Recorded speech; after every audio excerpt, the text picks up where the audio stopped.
Hello guys, welcome back. Myself SK Agarwal. और आज अपन बात करेंगे ख़ास तौर से देखो एमपी पीएससी की जो एग्ज़ाम हुई थी असिस्टेंट प्रोफेसर की बॉटनी सब्जेक्ट से, उसके रिगार्डिंग आज अपन बात करेंगे। तो इसमें से पहले अपने 50 क्वेश्चन जो है वो पहले डिस्कस कर चुके हैं अपन। अभी आगे जो 51 से क्वेश्चन है वो अभी अपन आज स्टार्ट करेंगे। और सभी स्टूडेंट्स जो भी बॉटनी से असिस्टेंट प्रोफेसर की किसी भी स्टेट से प्रिपरेशन कर रहे हो, आप चाहे इंडिया के, सभी स्टूडेंट्स के लिए ये बुक है वो काफ़ी बेनिफिशियल होने वाली है। इसमें इंडिया के सभी जो स्टेट हैं उनके क्वेश्चन पेपर का कलेक्शन किया गया है। तो बाय परचेज भी कर सकते हो, बाय पोस्ट भी परचेज कर सकते हो और फ्लिपकार्ट से भी आप ऑर्डर कर सकते हो। Question number 51, P proteins are found in. P protein के नाम से पहली बात तो ये कि पी प्रोटीन होती क्या है, पी प्रोटीन कहाँ पाई जाती है। देखो पी प्रोटीन जो है वो फ्लोएम प्रोटीन के नाम से भी जानते हैं। तो ये कहाँ पाई जाती है, फ्लोएम में पाई जाती है। फ्लोएम में भी देखा जाए तो यहाँ पर जो ऑप्शन दिया गया है xylem vessels, phloem parenchyma, companion cells, known of these. तो यहाँ पर अपन बात करें तो कंपेनियन सेल्स के अंदर पाई जाती है। देखो पी प्रोटीन जो होती है, पी प्रोटीन कहीं ना कहीं इनके डैमेज रिपेयर में काम आती है। जैसे मान लो कोई लीकेज हो गई है कोई सेल वॉल, तो वहाँ पर सीव जो एलिमेंट्स हैं, सीव प्लेट्स होती हैं, वहाँ पर ये क्या करते हैं, पी प्रोटीन उसको बैरियर करते हैं, कुछ टाइम के लिए ट्रांसपोर्ट को रोक देते हैं। तो किस प्रकार का है पी प्रोटीन का ट्रीटमेंट जो होता है वो एक प्रकार का शॉर्ट टर्म सॉल्यूशन कह सकते हैं अपन, शॉर्ट टर्म सॉल्यूशन में काम आता है। जबकि कैलोज जो होता है डिपोजिशन, कैलोज डिपोजिशन होता है वो लॉन्ग टर्म सॉल्यूशन में काम आता है। तो कैलोज और पी प्रोटीन दोनों ही कैसे हैं, फ्लोएम के अंदर डैमेज ट्रीटमेंट को रोकने के लिए काम में आते हैं। तो यहाँ पर पहला ऑप्शन इसका आ जाएगा सी ऑप्शन, राइट है। आगे अपन देखें 52 में, ovule of cycas is. Cycas में कौन सा ओव्यूल पाया जाता है, तो सबसे पहले अपन जानते हैं सिंपल प्रकार का ऑर्थोट्रोपस जो है वो पाया जाता है। जैसे अपन नॉर्मली यहाँ पर अगर ऐसे बनाएं तो ये कह सकते हैं अपन कुछ इस प्रकार से,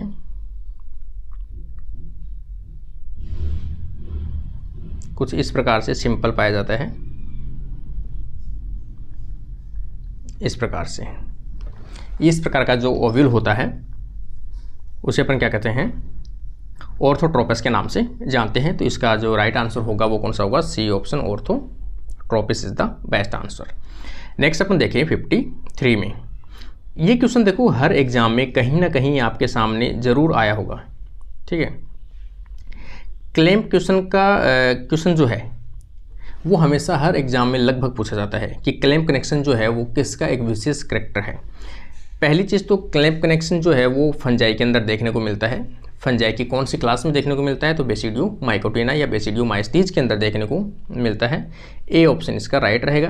क्लेम कनेक्शन क्यों किया जाता है, क्लेम कनेक्शन का मेथड क्या है, तो यहाँ पर अपन कह सकते हैं कि जो माइसीलियम होता है फंजाई का वो यूनिसेलुलर से डाइकैरियोटिक कंडीशन, ठीक है, यूनिकैरियोटिक से अपन कह सकते हैं जो एक न्यूक्लियस पाया जाता है उसके डबल न्यूक्लियस कन्वर्ट करने के लिए, डाइकैरियोटाइजेशन मेंटेन करने के लिए क्लेम कनेक्शन का यूज में लिया जाता है। तो इसका राइट आंसर आ जाएगा ए ऑप्शन, और clamp connection use for maintain the dikaryotization. इसका option A is the best option. ये क्वेश्चन भी लगभग सब में रिपीट होता है। Agar agar is obtain from the red algae. कहाँ से प्राप्त किया जाता है, रेड एलगी से प्राप्त किया जाता है। आगे अपन देखें, मतलब कुछ क्वेश्चन ऐसे हैं जो हर एग्जाम में आप कहीं भी बैठोगे तो हर एग्जाम में कहीं ना कहीं आपके सामने देखने को मिलते ही मिलते हैं। यहाँ पर अपन देखें 55 में, cortical vascular bundles are found in stem of. ये क्वेश्चन जो है वो लगभग हर एग्जाम में आपसे पूछा जाता है और इसका बेस्ट एग्जाम्पल हमेशा आता है निक्टेंथीज। निक्टेंथीज की जो कॉर्नर है कुछ इस प्रकार से अपन इसका डायग्राम बना सकते हैं, जैसे कुछ इस प्रकार से। तो यहाँ पर vascular bundle main vascular bundle है, यहाँ पर कॉर्टिकल वेस्कुलर बंडल है। तो ये जो कंडीशन होती है वो किस में देखने को मिलती है, निक्टेंथीज के अंदर देखने को मिलती है। तो इसका राइट आंसर जो है वो कौन सा आ जाएगा, निक्टेंथीज कॉर्टिकल वेस्कुलर बंडल। 56 में अपन देखें, what disease of potato caused by. तो what disease of potato caused by किसके द्वारा कोज की जाती है, तो वाट डिजीज कोज की जाती है खासतौर से सिनकाइट्रियम एंडोबायोटिकम। तो इसका राइट ऑप्शन जो है वो सी ऑप्शन आएगा, सिनकाइट्रियम एंडोबायोटिकम। ये कुछ डिजीज़ के क्वेश्चन जो है वो हर एग्जाम में 1-2 क्वेश्चन रिपीट होते हैं। आगे अपन देखिए 57 में, द फर्स्ट ट्रांसजेनिक प्लांट वॉज्ड।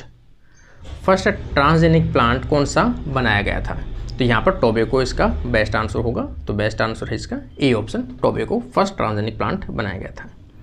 आगे अपन देखें, विगेनर is prepared with the help of. विगेनर का या सिरका का जो फॉर्मेशन होता है या सिरका का फॉर्मेशन जो होता है वो किसके द्वारा किया जाता है, किसकी हेल्प से होता है? तो कौन से बैक्टीरिया या क्या होता है? तो यहाँ पर खास तौर से जो एसिटोबैक्टर है उसके द्वारा इसका फॉर्मेशन किया जाता है, एसिटोबैक्टर। नेक्स्ट क्वेश्चन अपन देखें 59 के अंदर, electron microscope was invented by. ये क्वेश्चन भी काफ़ी एग्जाम के अंदर पूछा जाता है। इलेक्ट्रॉन माइक्रोस्कोप जो है वो किसके द्वारा इन्वेंटेड किया गया था या किसके द्वारा इसको आविष्कार या बनाया गया था इसको? तो नोल एंड्रूस का इसका बेस्ट आंसर होगा। तो इन्होंने इसको इलेक्ट्रॉन माइक्रोस्कोप बनाया था। इलेक्ट्रॉन माइक्रोस्कोप जो है वो 2 प्रकार के हैं, टैम एंड सैम। ये इसका ए उसका राइट आंसर होगा। 60 नंबर क्वेश्चन में अपन देखिए, 60 नंबर क्वेश्चन में, anther of which plant was first use for the haploid culture. ऐसे कौन से एंथर को यूज में लिया गया था हैप्लॉइड प्लांट को, जो अपन पी महेश्वरी को अपन जानते हैं? तो इन्होंने सबसे पहले जो बनाया था हैप्लॉइड प्लांट, तो इन्होंने एंथर कल्चर के द्वारा बनाया था। तो एंथर कल्चर इन्होंने कौन से लिया था? तो धतूरा इनोक्सिया। किसका एंथर इन्होंने यूज में लिया था? धतूरा इनोक्सिया। धतूरा इनोक्सिया का इन्होंने कल्चर करके हैप्लॉइड प्लांट प्राप्त किया था।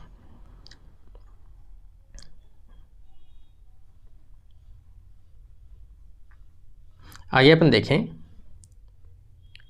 यहाँ पर एक क्वेश्चन शायद नीचे रह गया। देखो 61 नंबर क्वेश्चन में देखो, पेंटोजाइलोन वॉज फर्स्ट रिपोर्टेड बाय। पेंटोजाइलोन क्या है? एक जाइलम है, मतलब अपन कह सकते हैं फॉसिल्स है। फॉसिल्स का क्या है? एक ग्रुप है प्लांट्स का। तो यहाँ पर पेंटोजाइलोन इज ए फॉसिल, जिसकी स्टडी या रिपोर्टेड किसने की थी?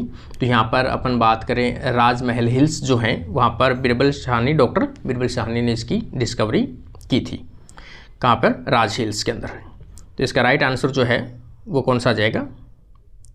सी ऑप्शन इसका बेस्ट आंसर होगा, बिरबल साहनी। ये आपका राइट आंसर होगा। 62 नंबर क्वेश्चन में अपन देखें, concentric vascular bundle are found in stem of. Concentric vascular bundle किसे कहते हैं? तो ये पाया जाता है जैसे ड्रेसेना है, यूका है, उनके अंदर देखने को मिलता है। कोसेंट्रिक भी 2 प्रकार के होते हैं। कोसेंट्रिक का मतलब होता है कि भी जाइलम और फ्लोएम का अरेंजमेंट। तो यहाँ पर 2 प्रकार का होता है, एम्फीविसल और एम्फीक्रीबल। तो यहाँ पर 2 प्रकार के हैं। जैसे एम्फीविसल की अपन बात करें तो कुछ इस प्रकार से अपन कह सकते हैं, ये जाइलम और ये बीच में क्या है? फ्लोएम है, इसे एम्फीविसल कहते हैं। और जस्ट ऑपोजिट अगर आप बना दोगे इसके, जाइलम अंदर और फ्लोएम बाहर बना दोगे तो एम्फीक्रीबल कहलाएगा। तो ये कुछ इसके एग्जाम्पल हैं। कोसेंट्रिक के 2 प्रकार के होते हैं, एम्फीविसल और एम्फीक्रीबल। और एग्जाम्पल देखने को मिलता है ड्रेसेना और यूका के अंदर। तो इसका राइट आंसर जो है वो कौन सा जाएगा? अभी इसके अंदर ऑप्शन दिया गया है ड्रेसेना, तो इसका राइट आंसर बी ऑप्शन होगा। 63 के अंदर आप देखोगे, which of the following is use as a biofertiliser. Biofertiliser के रूप में किसको यूज में लिया जाता है? तो ज़्यादा यूज में लिया जाता है एजोला का। एजोला एक ग्रीन एल्गी की तरह दिखने वाला एक फर्न है, टेरोफाइटा है और बहुत काफ़ी छोटा है। खासतौर से धान की जो खेत है, पेडी के जो खेत है, उनके अंदर भी देखने को मिलता है, या फिर कोई भी पानी जहाँ इकट्ठा रहता है, दलदली पानी रहता है, वहाँ पर भी तैरता हुआ जनरली देखने को मिल जाता है, जो खाद के रूप में भी यूज़ में लेते हैं। इसके खाद के अलावा इसको चारा के रूप में भी यूज़ में लिया जाता है। तो इसका राइट आंसर जो है वो कौन सा आ जाएगा? एजोला इसका बेस्ट आंसर होगा। आगे अपन देखें 64, एग्जाम्पल ऑफ फाइटोप्लैंक्टॉन्स। फाइटोप्लैंक्टॉन्स ऐसे कोई भी माइक्रो ऑर्गेनिज्म या फिर माइक्रो प्लांट्स अपन कह सकते हैं, जो खासतौर से पानी के अंदर तैरते हुए जनरली पाए जाते हैं, फाइटोप्लैंक्टॉन्स कहलाते हैं। यहाँ पर एग्जाम्पल में देखो, एनाबीना दे रखा है, क्लेमाइडोमोनास दे रखा है, स्पायरोगायरा देखा है, सभी कैसे हैं? ये फाइटोप्लैंक्टॉन्स के एग्जाम्पल है। तो इसका राइट आंसर जो है वो कौन सा होगा? ऑल ऑफ, सभी इसके राइट आंसर हैं। आगे अपन देखें हेट्रोसिस्ट इज टर्मिनल। ये क्वेश्चन हर एग्जाम में आपके कहीं ना कहीं देखने को मिलता है। इस प्रकार के क्वेश्चन हैं वो उनको हमेशा नोट डाउन करके रखें आप लोग। हेट्रोसिस्ट की टर्मिनल पोजीशन पे कहाँ पाया जाता है? जैसे मान लो अपन ये देखें, ये कोई इसका फिलामेंट है, यहाँ पर हेट्रोसिस्ट बने टर्मिनल, तो ये खास तौर से किसका एग्जाम्पल है? ये एग्जाम्पल है ग्लियोट्राइका।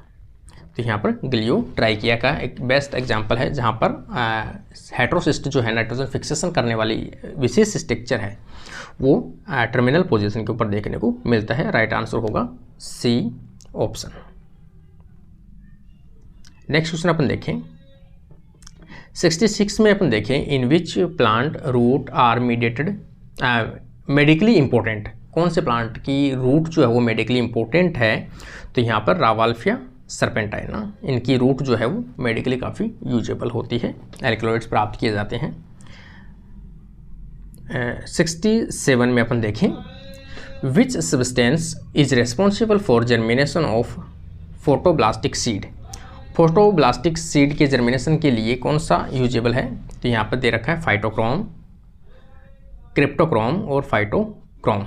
साइटोक्रोम दे रखा है ए में, तो यहाँ पर बी ऑप्शन जो है फाइटोक्रोम जो सीड जर्मिनेशन में हेल्पफुल होता है। तो इसका राइट आंसर कौन सा आ जाएगा? फाइटोक्रोम। नेक्स्ट क्वेश्चन अपन देखें 68 में देखें विच component of phloem is not alive. कौन सा फ्लोएम का ऐसा पार्ट है जो जीवित नहीं होता है? Physiologically point of view, physiologically तौर पे देखा जाए तो वो निर्जीव के रूप में पाया जाता है। तो फाइबर जो सेल्स होती है वो फिजियोलॉजिकल रूप से कैसी होती है? निर्जीव होती है, कोई ज़्यादा इनमें एक्टिविटी देखने को नहीं मिलती है। तो इसका राइट आंसर होगा ए ऑप्शन। नेक्स्ट क्वेश्चन अपन देखें 69 maturation of anther and stigma at different time in same flower is known as. ठीक है, एक ही कोई फ्लावर है, यहाँ पर इसमें स्टिग्मा की अपन देखें ये अलग टाइम पे मैच्योरेशन हो रही है, और जब ये मैच्योर होके वापस गिर जाती है उस टाइम के बाद इनमें एंथर मैच्योर होते हैं। या फिर अपन कहें पहले एंथर मैच्योर हो जाते हैं उसके बाद में ये मैच्योर होती है, मतलब इनमें सेल्फ पोलिनेशन नहीं हो सकता, ये हमेशा क्रॉस पोलिनेशन को बढ़ावा देते हैं। तो इस प्रकार की जो कंडीशन होती है उसे अपन क्या कहते हैं? डाइकोगेमी के नाम से जानते हैं। तो इसका राइट आंसर क्या हो जाएगा? Dichogamy. B option is the best answer. आगे अपन देखें phytochrome is found in. Phytochrome किस में देखने को मिलता है? तो फाइटोक्रोम जो है फाउंड इन, फाइटोक्रोम किस में देखने को मिलता है? एल्गी, ब्रायोफाइटा और फ्लावरिंग प्लांट्स। ये तो पिगमेंट्स वाले हैं। फाइटोक्रोम्स होते हैं पिगमेंटेड लाइट एब्जॉर्ब करने वाले कुछ पिगमेंट्स होते हैं, उसे अपन कह सकते हैं, जो सभी प्लांट किंगडम के अंदर आने वाले जैसे एल्गी है, ब्रायोफाइटा है, फ्लावरिंग प्लांट्स सभी के अंदर जनरली देखने को मिलता है। तो इसका राइट आंसर होगा डी ऑप्शन होगा। 71 के अंदर अपन देखें which factor is responsible for the delay in senescence. देखो सेनेसेंस को बढ़ाने वाले जो होते हैं वो कौन से होते हैं? एब्सिसिक एसिड है वो हमेशा बढ़ाता है। इसके अलावा इसको कंट्रोल करने के लिए कौन सा काम आता है? तो यहाँ पर साइटोकाइनिन जो है वो इसको डिले करता है, मतलब इसको रोकता है कुछ टाइम के लिए, ठीक है ना। तो इसका ऑप्शन साइटोकाइनिन का ऑप्शन इसमें दिया गया है काइनेटिन। तो इसका बेस्ट आंसर जो है वो कौन सा जाएगा? काइनेटिन इसका बेस्ट आंसर होगा। आगे अपन देखिए 72 in Cocos nucifera type of endosperm is found in. ठीक है, जो नारियल है उसके अंदर किस प्रकार का एंडोस्पर्म पाया जाता है? तो अपन सभी जानते हैं न्यूक्लियर प्रकार का एंडोस्पर्म देखने को मिलता है। तो इसका ए ऑप्शन इसका बेस्ट आंसर होगा। 73 में देखें in which plant cambium is absent. Cambium कौन से में एब्सेंट होता है? तो बनाना, ये बनियान तो डाइकोट प्लांट है। Sugar cane is a haploid plant, इसमें एब्सेंट रहेगा क्योंकि ये कैसा है? मोनोकोट प्लांट है। ठीक है, मतलब हैप्लॉइड नहीं, मोनोकोट प्लांट है। शुगर कैन मोनोकोट प्लांट है, इसके अंदर कैम्बियम है वो एब्सेंट रहेगा। तो इसमें बी ऑप्शन इसका सही बैठेगा। और देख लेते हैं सी और डी।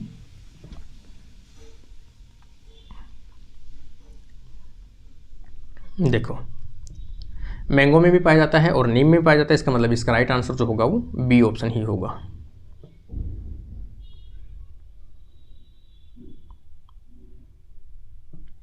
यहाँ पर अपन देखें 74 के अंदर which growth period of plant hydrolytic enzymes are abounded. ऐसी कौन सी प्लांट की वो फेज या कंडीशन होती है जिसमें मैक्सिमम हाइड्रोलाइटिक एंजाइम्स पाए जाते हो। हाइड्रोलाइटिक एंजाइम्स कब पाए जाते हैं? देखो जो सीड होता है, सीड जब जर्मिनेट होता है, जर्मिनेशन होने के कारण से वाटर को एब्जॉर्ब करता है इम्बिबिशन के द्वारा। तो वाटर जैसे ही एब्जॉर्ब किया जाता है तो जितने भी मॉलिक्यूल्स उनके अंदर रिजर्व है, लाइक एज द प्रोटीन्स हैं और स्टार्च हैं, अदर कोई भी कंपोनेंट जो स्टोरेज है, उनको धीरे धीरे डिग्रेड किया जाता है ताकि उस सीड को न्यूट्रिशन मिल सके और वो एम्ब्रियो जर्मिनेट होकर बाहर की तरफ निकल सके। तो सबसे ज़्यादा हाइड्रोलाइटिक एंजाइम जो है वो जर्मिनेशन के दौरान बनते हैं। तो इसका राइट आंसर जो होगा वो बी ऑप्शन होगा। यहाँ पर देखिए लास्ट आज का अपन 75 question, in which family axile placentation is found in. Axile placentation किस में देखने को मिलता है? तो यहाँ पर देखो मालवेसी, ब्रेसिकेसी, फेबियसी और एस्ट्रेसी। इनमें से मालवेसी के अंदर एक्जाइल प्लेसेंटेशन देखने को मिलता है। तो इसका राइट आंसर जो है वो कौन सा आ जाएगा? मालवेसी।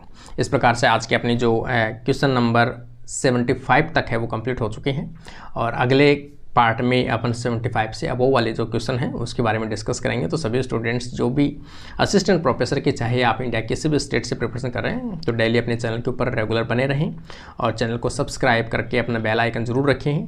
कोई भी वैकेंसीज निकलती है बॉटनी से रिलेटेड या जूलॉजी से रिलेटेड या कोई भी अपनी लाइफ साइंस से रिलेटेड कोई भी ब्रांच से, तो आप लोगों को फर्स्ट नोटिफिकेशन जरूर अवेलेबल होगा। तो सभी स्टूडेंट्स जुड़े रहिए। Thank you friends.